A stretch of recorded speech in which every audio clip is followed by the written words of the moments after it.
سر جمالي الأبدي؟ إنه بسيط، الثقة. يا ملكة،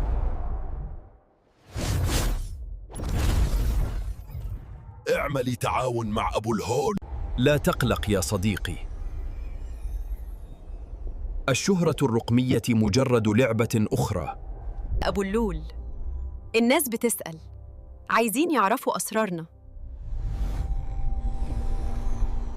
هذه سرهم الآن، ليس سرنا. أنا لا أفهم. مرحباً يا متابعيني. لماذا لم يجعل أحد رقصة الهرم الخاصة بي رائجة؟ لقد شاهدت إمبراطوريات تنهض وتسقط.